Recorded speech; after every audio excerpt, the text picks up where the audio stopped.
Hello, this is Paul with Isopods and More, and today we're going to be taking a look at my shrimp tanks. They've been set up now for a little bit of time, and we have three different types of shrimp in there. We have the Blue Dream Neocardina, and we have the Cherry Red as well. And then we have in the third tank, we have some Red Really. So just wanted to give you guys an update and let you see how things are faring. Now, one other thing I want to mention is that, there's a lot of videos out there on Amazon that talk about the seeds that you can buy and plant them at the bottom of the aquarium, and there's some questions as to whether it's a scam, whether they work. I can tell you that I've used them the first time and you're going to see the results. And really, to get it all set up, all I did was put in the bottom soil, sprayed in the seeds where I wanted them, and I sprayed it down nice and moist, and I basically left it there under grow lights for about 2 days, and all of a sudden my shrimp showed up early which caused me to have to adjust and basically kind of go away from thinking that I was going to grow the plants. So I put a little more topsoil in, I filled them, started putting everything together so that I would have a place to put the shrimp once they arrived.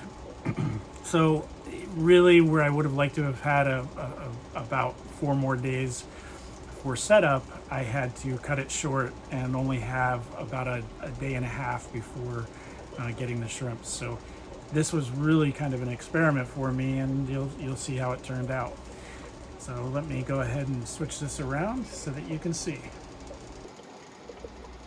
So here's the first tank. This is the one with the blue dream shrimp. And as you can see, I definitely got the foreground plant and the seeds grew.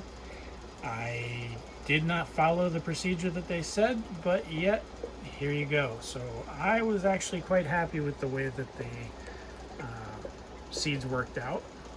So let's move on to the Cherry Red. And as you can see in here, same thing. The growth of the plants are pretty good. Let me zoom in. You can see this guy. This guy's on the weeds. Which brings us over to our third tank. And this third tank is the Red Really. And as you can see, there's one there. And there in the background. I don't know if you noticed, but this one has an extra plant over in the right corner, which the others are missing. I don't know exactly what happened in the first 2 aquariums. The plants just kind of, I just want to say they rotted away, that the stems just didn't survive. Something went wrong. So I am just a little bit curious as to the difference between the 3 tanks. Now, the last thing I want to point out is that I have these 2 lights that I bought through Walmart Marketplace, and really they're both supposed to be grow lights.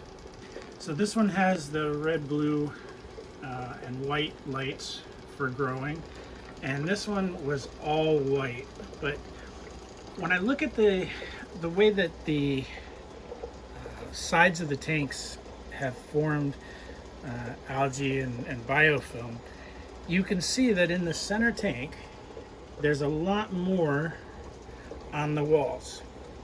And then if we get over to this one, there's less than you see over here on the first one, where you can see some of the film there on the sides. And the only thing I can figure is that if we look at the way the lights are, the center tank gets an overlap of both lights.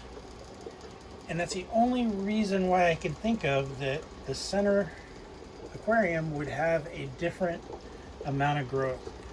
The water, the conditioning, everything in the tanks were done at the same time with the same products, and the same plants, the same seeds.